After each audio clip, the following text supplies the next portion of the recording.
tu l'as fait? Ouais, j'ai oublié.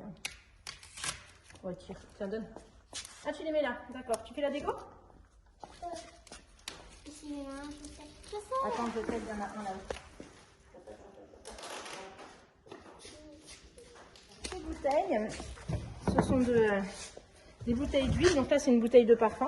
Et ça, c'est une bouteille d'huile. Et l'huile, c'est ce qui me sert à faire les savons. Donc c'est le composant principal des savons.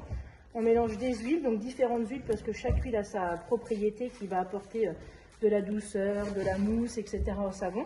Donc on mélange plusieurs huiles différentes, on rajoute de la soude, on laisse la réaction de saponification se passer. Les savons par exemple, ce sont quelques exemples des savons que je fais. Ce sont des savons chaudrons pour la peau. Donc ça c'est un savon en SAF, donc saponification à froid. C'est-à-dire que la réaction elle se fait à froid. Donc je prends les huiles, je mélange la soude et je laisse la réaction se faire. L'avantage, c'est que c'est relativement simple, on va dire. L'inconvénient, c'est qu'on n'est pas capable de décider quelle huile va être saponifiée et quelle huile ne va pas être saponifiée. C'est pour ça que ce n'est pas la spécialité de ce que je fais. Alors ça, c'est un savon chaudron, c'est-à-dire que c'est un savon où la saponification est faite à chaud.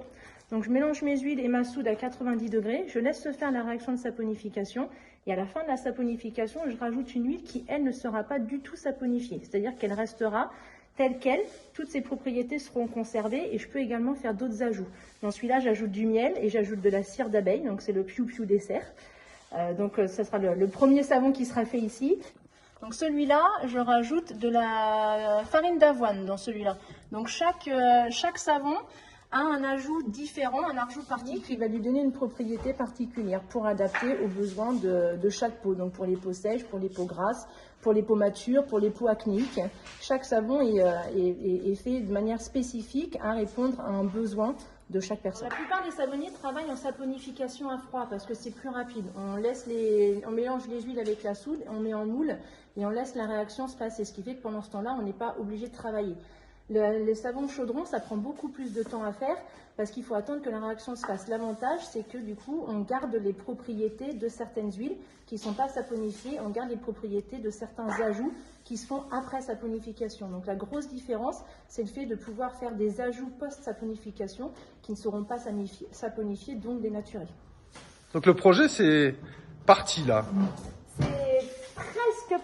C'est presque parti. Il me manque encore la validation, plutôt les validations par le toxicologue. Donc les cosmétiques, c'est un petit peu particulier. C'est quand même assez normé, donc il faut faire valider chaque recette par un toxicologue. Donc là, j'attends le retour du toxicologue. Et une fois que j'ai le retour du toxicologue, le laboratoire est quasiment fini. Il n'y a plus qu'à. Donc ça, c'est le labo. Tout à fait. Donc ça, c'est le labo, c'est l'endroit où la plus grosse partie de l'activité va se passer. Derrière, il y a aussi une pièce de stockage. La partie production devant, la partie découpe et contrôle qualité à droite et la partie étiquetage et colisage à gauche. Donc toute la plus grosse partie de l'activité va se passer ici.